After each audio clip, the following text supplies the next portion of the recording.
بسم الله الرحمن الرحيم ومن أحسن قولا ممن دعا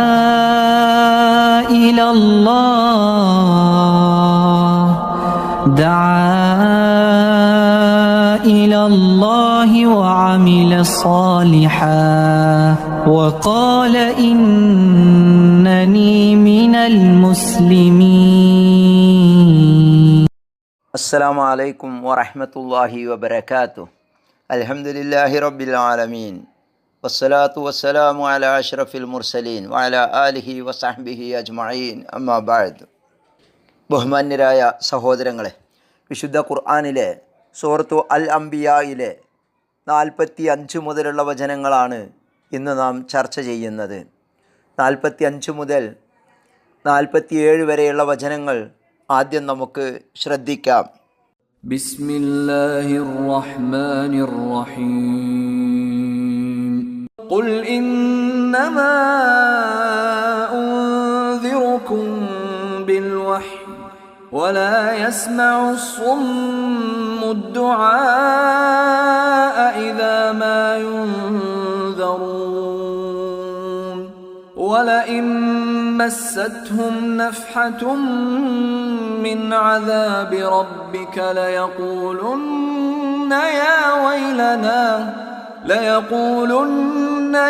ويلنا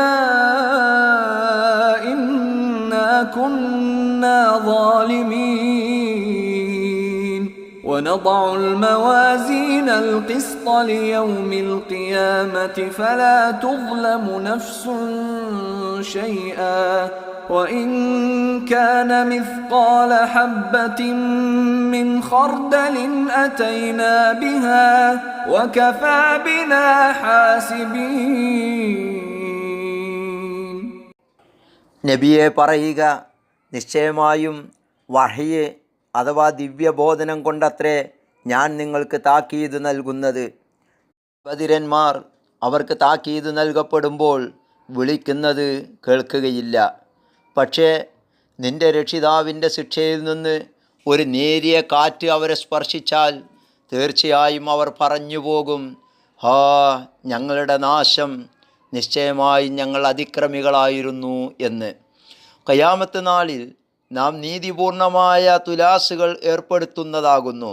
എന്നാൽ ഒരു ദേഹവും അഥവാ ഒരാളും ഒന്നും തന്നെ ദ്രോഹിക്കപ്പെടുകയില്ല. കർമ്മം ഒരു കടുകുമണി തൂക്കമായിരുന്നാലും അത് നാം കൊണ്ടുവരുന്നതാണ്. വിചാരണ ചെയ്യുന്നവരായി നാം തന്നെ മതി എന്നാണ് ഈ വചനങ്ങളുടെ സാരം. ഞാൻ നിങ്ങൾക്ക് നൽകുന്ന താക്കീതും മുന്നറിയിപ്പുമെല്ലാം എൻ്റെ വകയല്ല, അള്ളാഹുവിൽ നിന്നുള്ള വഹ്യ് കൊണ്ട് മാത്രമാണ് എന്ന് അവിശ്വാസികളോട് പറയുവാൻ അള്ളാഹു നബിയോട് കൽപ്പിക്കുന്നു. പക്ഷേ ആ ബദിരന്മാരുണ്ടോ അത് കേൾക്കുകയും അതിലേക്ക് ചെവി കൊടുക്കുകയും ചെയ്യുന്നു. എന്നാൽ ദൈവിക ശിക്ഷയിൽ നിന്ന് ഒരു നേരിയ സ്പർശനമെങ്കിലും അനുഭവപ്പെടുമ്പോഴേക്കും അവർ കണ്ണ് തുറന്നേക്കും. അപ്പോഴവർക്ക് വേണ്ട പോലെ ചെവി കേൾക്കുകയും ചെയ്തേക്കും. തങ്ങൾക്ക് നാശം പിഴച്ചുപോയി എന്നൊക്കെ അപ്പോൾ അവർക്ക് മനസ്സിലാകും. ഏറ്റവും നിസ്സാരമായ കർമ്മങ്ങളും അന്ന് അഥവാ ഖിയാമത്ത് നാളിൽ ശരിക്ക് തൂക്കി കണക്കാക്കപ്പെടും. അവനവൻ ചെയ്തതിൻ്റെ ഫലം ഗുണമെങ്കിൽ നന്മ, ദോഷമെങ്കിൽ തിന്മ അവനവൻ അനുഭവിക്കേണ്ടി വരികയും ചെയ്യും. അതിൽ ആരോടും യാതൊരുവിധ ക്രമക്കേടും അനീതിയും കാണിക്കപ്പെടുകയില്ല. നിസ്സാരമെന്നോ ചെറുതെന്നോ വെച്ച് ഏത് കർമ്മവും അവിടെ ഹാജരാക്കപ്പെടാതിരിക്കുകയുമില്ല. ഇങ്ങനെ ശരിയായി എല്ലാവരുടെയും വിചാരണ കഴിച്ച് വിധി തീരുമാനിക്കുവാൻ മറ്റാരും ആവശ്യമില്ല. ആർക്കും അതിന് അധികാരവുമില്ല. അറിവുകൊണ്ടും കഴിവുകൊണ്ടും അള്ളാഹു മാത്രം മതി അതിന്. ഖിയാമത്ത് നാളിൽ എല്ലാ കർമ്മങ്ങളും തൂക്കിക്കണക്കാക്കപ്പെടുന്നതാണെന്നും അതിനായി അന്ന് ഒരു തുലാസ് ഏർപ്പെടുത്തുമെന്നും ഖുർആനിലും ഹദീസിലും വ്യക്തമായി പ്രസ്താവിച്ചിട്ടുള്ളതാകുന്നു. ആ തുലാസ് എങ്ങനെയുള്ളതാണ്, കർമ്മങ്ങളെ എങ്ങനെയാണ് തൂക്കിക്കണക്കാക്കുക എന്നൊന്നും നമുക്കറിഞ്ഞുകൂടാ. അതെല്ലാം അദൃശ്യ കാര്യങ്ങളിൽപ്പെട്ടതാകുന്നു. നാം അതിൽ വിശ്വസിക്കൽ നിർബന്ധമാണ്. അതിൻ്റെ വിശദാംശങ്ങളെക്കുറിച്ചുള്ള അറിവ് അള്ളാഹുവിനുള്ളതാണ്. അള്ളാഹു എല്ലാ കാര്യത്തിനും കഴിവുള്ളവനാണല്ലോ. 8 മുതൽ 50 വരെയുള്ള വചനങ്ങൾ കൂടി നമുക്ക് കേൾക്കാം.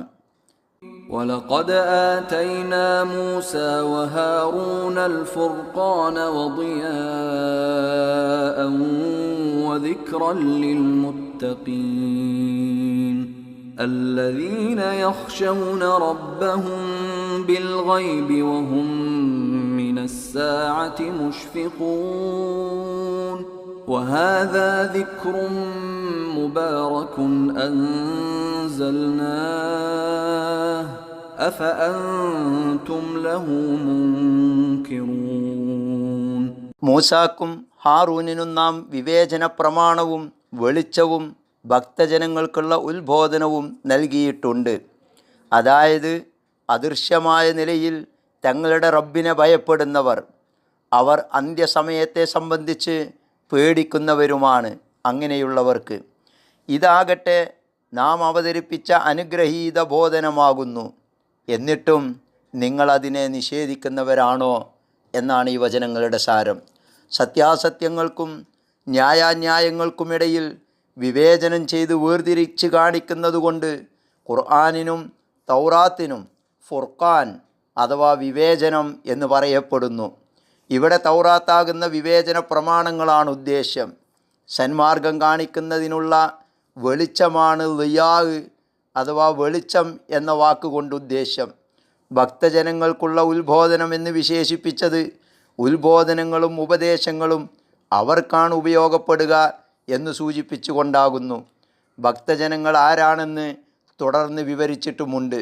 അതെ, നേരിൽ കാണാതെ തന്നെ അള്ളാഹുവിലുള്ള വിശ്വാസദാർഢ്യം നിമിത്തം അവനെ അഥവാ അവൻ്റെ നിർദ്ദേശങ്ങളെ ലംഘിച്ചാലുണ്ടാകുന്ന വിപത്തുകളെ ഭയപ്പെട്ടും ലോകാവസാന ദിവസം തങ്ങളുടെ സകല പ്രവർത്തനങ്ങളെക്കുറിച്ചും ഉത്തരം പറയേണ്ടി വരുമെന്ന് പേടിച്ചും കൊണ്ടിരിക്കുന്നവരാണവർ.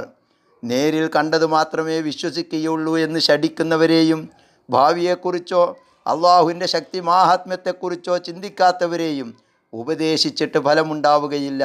ഈ വസ്തുത ഖുർആൻ പലയിടത്തും ചൂണ്ടിക്കാട്ടിയിട്ടുള്ളതാണ്.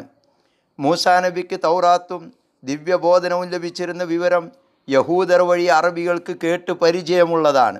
അതവർ നിഷേധിക്കുകയില്ല.